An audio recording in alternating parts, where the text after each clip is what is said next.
안녕하세요. 버무라 목덕바입니다. 구독과 좋아요, 알림 설정, 회원가입 부탁드리겠습니다. 뛰는 집값에 기는 전셋값. 상대적으로 명암이 분명하게 엇갈리고 있죠. 지금 매매가는 살짝 반등하는 추세라고 많은 언론들이 말을 하고 있지만은 실거래 현장은 그닥 그렇게 훈풍이 아직 오지 않았다. 대신 전셋값은 강남 3구를 중심으로 해서 10억 이상 계속 떨어지는 그런 어떤 추이를 보여주고 있는데요. 이거 당연히 갭 투자 시대 저물어 갈 수밖에 없는 거고, 매매가와 전세가는 정비례 관계지만 요즘 와서는 완전히 반비례 관계로 가고 있는 것을 고스란히 볼 수가 있습니다. 고금리 장기화로 전세금 대출에 대한 부담이 커지면서 매매가와 전세가의 차이, 즉 이 갭 크기는 확대되어 왔고요. 고스란히 지금 전세가, 실거래가 현장을 보더라도 일주일 상간에 강남구, 송파구, 강동구 등등등 11억, 10억, 10억, 9억, 8억을 찍고 있습니다. 이게 올라간 게 아니라 내려간 거야. 그만큼 지금 반토막 이상 균열 현상이 일어나는 곳들 속출하고 있죠. 경기권도 마찬가지고요. 광교를 중심으로 해서 9억 정도 반토막 나는 곳도 나타나고 있고요. 성남시 7억, 그리고 수원시 6억, 하남시 5억, 거의 6억 가까이 지금 떨어지고 있는 상황이 발생하고 있습니다. 인천도 역시 송도를 중심으로 해서 송도 더샵 마스터뷰가 6억 7천, 삼산타운 1단지가 5억, 그리고 청라가 4억 3천. 이거 지금 인천 이 전세가가 상당히 지금 가슴을 쓸어내릴 정도로 철렁철렁 지금 떨어지고 있는 그런 추이를 고스란히 보여주고 있습니다. 지표를 보더라도 지금 서울시 전세가율 추이가 그닥 그렇게 매매가를 뒷받침해 줄 만큼의 백업 현상을 보여주지 못하고 있죠. 2025년 들어서 54.1을 기록하고 있고요. 서초구, 강남구, 송파구 역시도 마찬가지 추이를 그대로 보여주고 있습니다. 전세 가격 약세 현상은 아마도 장기적으로 지속이 될 것 같습니다. 결국 실수요 흐름에 렉이 딱 걸렸다는 얘기예요. 이게 매매가는 언제든지 이 가격 부양을 할 수가 있습니다. 근데 전세가는 순전히 임대 시장의 실수요자들이 터치를 해야지 이 가격 변동이 일어날 수가 있거든요. 그래서 가장 실수요의 흐름에 어떤 체감적 온도를 느낄 수 있는 곳이 바로 전세 시장이라 말을 할 수가 있겠습니다. 그러나 단기적 상승세를 이루고 있는 매매 시장은 신기루에 그칠 가능성이 높다는 건 이렇게 전세가와 매매가의 갭이 계속적으로 벌어지고 있기 때문이죠. 그래서 지금의 이 서울의 강남 3구를 중심으로 한 집값 상승세는 아주 초단기적으로 끝날 가능성이 높다. 전세 백업이 전혀 이루어지지 않아. 뭔가 뒤에서 빵빵 쏘면서 받쳐줘야 되는데 이게 전진할 수 있는 거리가 없다는 얘기죠. 그래서 시장은 이 하락 추세가 전망이 아닌 진행형으로 가속화되고 있다는 사실을 지금 토제, 해제, 빗장 풀었다고 해서 전체적으로 집값을 견인할 것처럼 얘기하고 있지만 그렇지 않다라는 얘기입니다. 신축 대단지 물량 폭탄, 전셋값 뚝뚝 떨어지는 곳 어딥니까? 지금 대규모 입주 물량이 풀리고 있는 동대문구와 성북구 중심으로 레미안, 라그란데, 그리고 장이자이, 레디언트 중심으로 입주 물량이 풀리면서 여기 전세가가 뚝뚝 떨어지고 있습니다. 지금 공급 부족이다, 신축, 얼죽신, 얼어 죽어도 신축이라는 어떤 심리가 상당 부분 유턴해서 꺾이고 있기 때문에 이런 어떤 양상들은 계속해서 가속화될 전망이고요. 수도권 아파트 입주 물량 비례해서 서울 아파트 전세 가격 변동률을 보더라도 동대문구와 성북구를 중심으로 해서 계속적으로 V자 모습을 고스란히 나타내고 있듯이 골은 깊어져요. 근데 깊어진 골만큼 다시 치고 올라갈 수 있는 반등의 변수는 좀 적다라고 말씀을 드릴 수가 있겠습니다. 그만큼 전세가는 가장 실물 경기에 민감하게 움직일 수밖에 없는 거고, 장기적 경기 체감도가 지금 뚝 떨어져 있기 때문에 전세가는 계속적으로 하방 압력을 받을 가능성이 높습니다. 매매가는 얼마든지 자체 버블 생산 가능하잖아.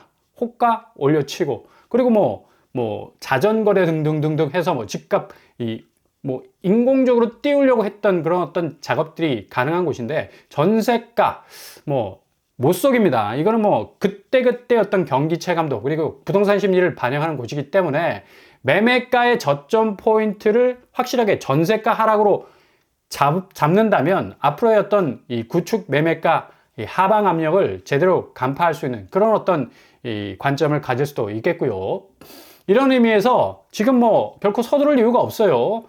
계속적으로 나오고 있는 무순위 집중, 이 틈새를 좀 노리는 것도 중요하고, 제가 말씀드렸죠. 이틀 전에 광교에서 무순위 집중 나온다고. 오늘 오전에 입주자 모집 공고를 발표를 했습니다. 힐스테이트 광교 중앙역이 무순위 집중으로 나왔어요. 여기 이 사후무 순위와 계약 취소가 나왔는데, 사후무 순위는 전국구 청약 가능하고요. 계약 취소는 수원 거주자만 가능하겠습니다. 결론적으로 수원 거주자는 두 곳 다 가능할 수 있겠어요. 비규제 지역이기 때문에 당첨일이 같아도 모든 가족들 19세 이상 뭐 가족들 구성원들이 있다면 충분히 도전이 가능하겠고요. 여기 뭐 상당 부분 뭐 강교 호수도 근처에 있어서 숲세권이 굉장히 좋고요. 교통환경도 뭐 광교중앙역이 딱 달라붙어 있죠. 힐스테이트 광교중앙역은 뭐 초역세권이라고 말해도 과언이 아닐 거고, 앞으로 계속적으로 여기는 이 광교가 지금 집값 하방 악력을 받고 있지만 그래도 실드를 칠 수 있는 이 초역세권이라는 가장 이 강력한 어떤 이 부동산 입지적 이 장점이 있기 때문에 뭐 상당 부분 주목해야 될 필요가 있다고 볼 수가 있겠습니다. 여기 뭐 초기에 분양했을 때 34,000명이나 모여드는 그런 엄청난 뭐 과열 현상이 있었고, 151세대 모집하는데 거의 뭐 3, 4만 명이 모였다는 얘기죠. 일단 첫 번째로 나오는 게 지금 뭐 4호 순위로 나왔는데, 거주 의무 기간 3년 있고요. 분양가 상한제는 딱 적용이 된 곳입니다. 규제 지역 여부는 비규제 지역으로 분류가 돼 있고요. 오늘 공고를 냈고요. 접수일은 3월 17일부터 시작이 되겠습니다. 딱 하루 접수받게 되겠습니다. 제일 중요한 건 가격이겠죠. 분양 금액은 초기 분양가 고스란히 나오게 되고요. 7억 7천. 계약금이 20% 정도이기 때문에 한 1억 5천, 뭐 옵션비, 확장비 포함하면 2억 1천만 원 정도면 충분히 내 집을 갖고 올 수 있다. 왜? 여기 시세가 거의 뭐 자체 시세는 조금 이 출발 지점이기 때문에 약간 주변 시세보다는 낮기 때문에 주변 시세를 좀 주목할 필요가 있다는 얘기죠. 힐스테이트 광교중앙 퍼스트는 전세가가 지금 8억이다.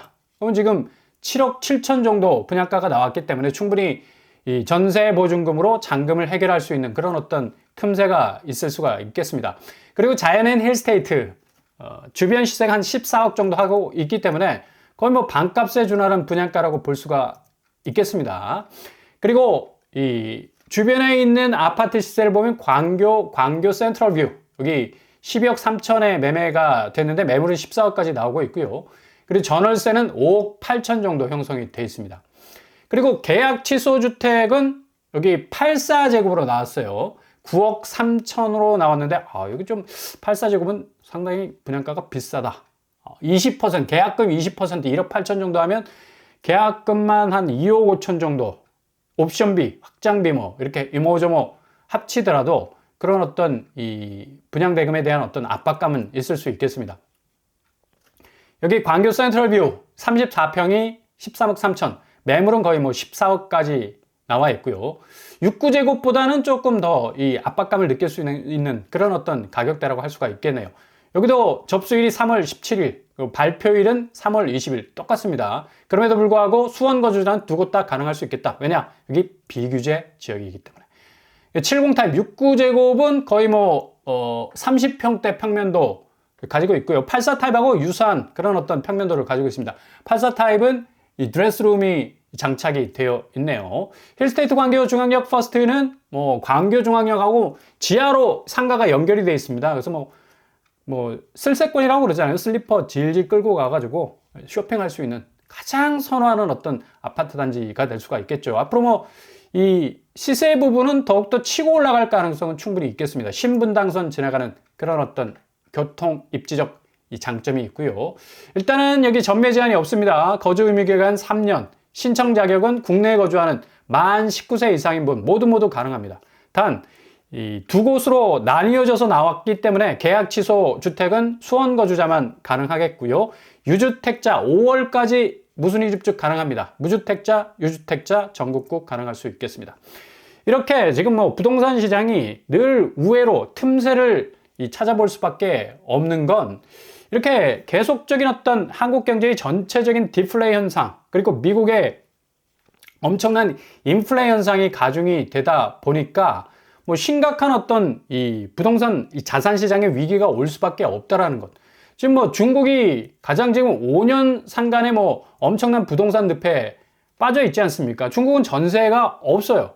그래서 전혀 이 부동산 폭락을 인지하지 못했죠. 근데 한국은 이 브릿지 라인, 그러니까 중간 역할을 해줄 수 있는 이 전세 시장이 형성이 돼 있기 때문에 체감도가 가장 높은 이 전세가가 좀 흔들거리면 아, 부동산 시장 큰일 나겠구나라는 어떤 깜빡깜빡거리는 시그널을 충분히 받을 수가 있는데, 이 중국은 갑자기 이런 시장이 없었기 때문에 부동산 가치 붕괴가 시작이 됐고, 결국 경제 침체 알람이 부동산에 직격할 수 있는 이 브릿지 역할을 할 수 있는 이 전세 시장은 이 독특하게 한국만 지금 형성이 되어 있기 때문에 여기에 집중할 필요가 있다라는 얘기입니다.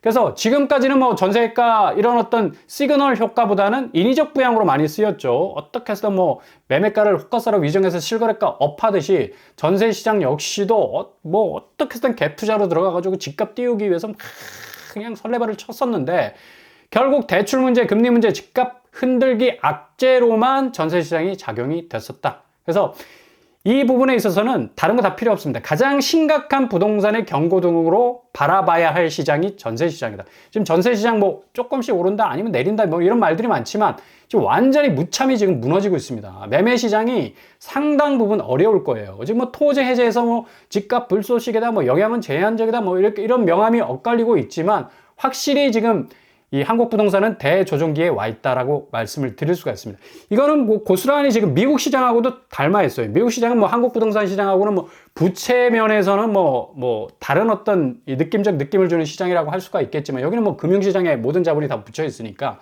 금융시장의 어떤 브릿지 역할, 다우, 나스닥, S&P 500이 지금 흔들거리고 있지 않습니까? 이거 미국의 경제가 엄청나게 지금 심각한 상황에 와 있다는 시그널을 계속 보여주고 있는데, 지금 트럼프는 묻지마 직진을 계속해서 하고 있죠. 미국 자본시장도 한국 부동산 시장하고 아주 유사해요. 가장 경기 민감도가 높은 전세 시장의 이상현상은 매매 시장에 큰 영향을 주는 것과 같이 지금 미국의 자본시장이 이렇게 흔들리고 있는데, 앞으로 미국이 대공황이 올 수도 있는 그런 어떤 위기감을 충분히 느낄 수가 있다는 얘기. 지금 리파이낸싱에서 뭐 5경이 넘는 부채를 국채금리로 낮춰서 이제 갚으려고 하는 그런 어떤 스탠스를 가지고 있는데, 결국 이런 트럼프의 관세 신호는 미국 부채가 엄청난 지금 위험에 처해 있다는 걸 고스란히 보여주고 있습니다.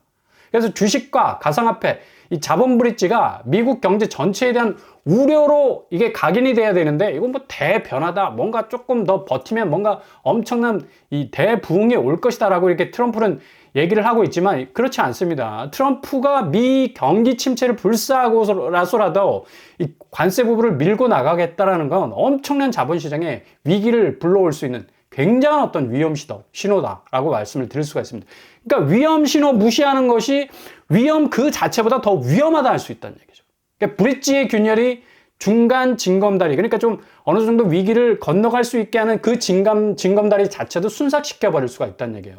결국 전체 위기가 오기 전에 간파를 할 수 있어야 된다는 얘기입니다.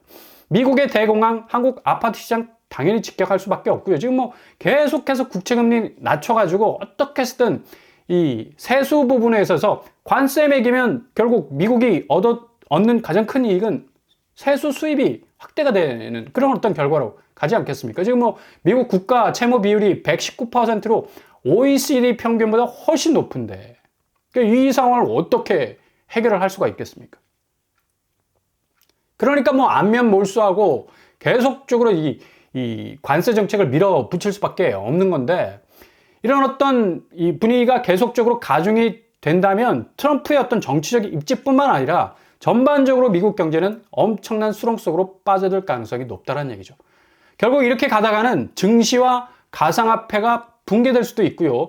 미국 경제 자체가 나락갈 수가 있어요. 자본 위기가 올 것을 정말 과연 철저히 계산하고 지금 이런 정책을 밀고 나가는 것인가, 아니면 정말 아집에 의해서 밀고 나가는 것인가. 지금 뭐 테슬라, 엔비디아 넣으신 분들 완전히 지금 눈알 튀어나오게 생겼잖아.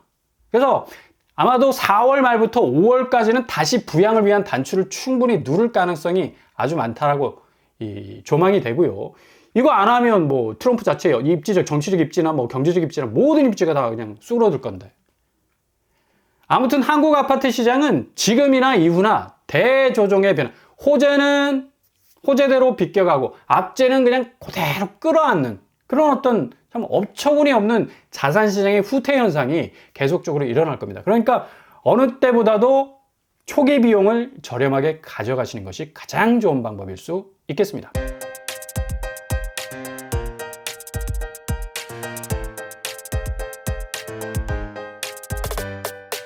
오늘의 부동산 캐릭터처, 힐스테이트 광교중앙역 더 퍼스트. 여기 무순이 줍줍 제가 말씀드린 대로 나왔습니다.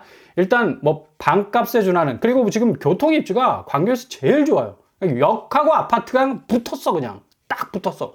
그러니까 이 틈새 잘 노리시고요. 그리고 미국 경기 부양 어느 시점에서 버튼을 딱 누를 것인가에 대한 어떤 포인트를 잘 잡아 나가시면서, 지금 전세 시장이 좀 애매모호하거든요. 이 전세 시장의 궤적들 잘 살피시면 앞으로 구축 매매가의 어떤 저점 포인트를 잘 잡아내실 수 있는 기준이 될 수 있을 겁니다. 오늘도 응원합니다. 항상 여러분의 길이 꽃길만 되실 수 있길 바랍니다. 이상 못 반발한 복덕발 마치겠습니다. 구독과 좋아요 부탁드립니다. 감사합니다.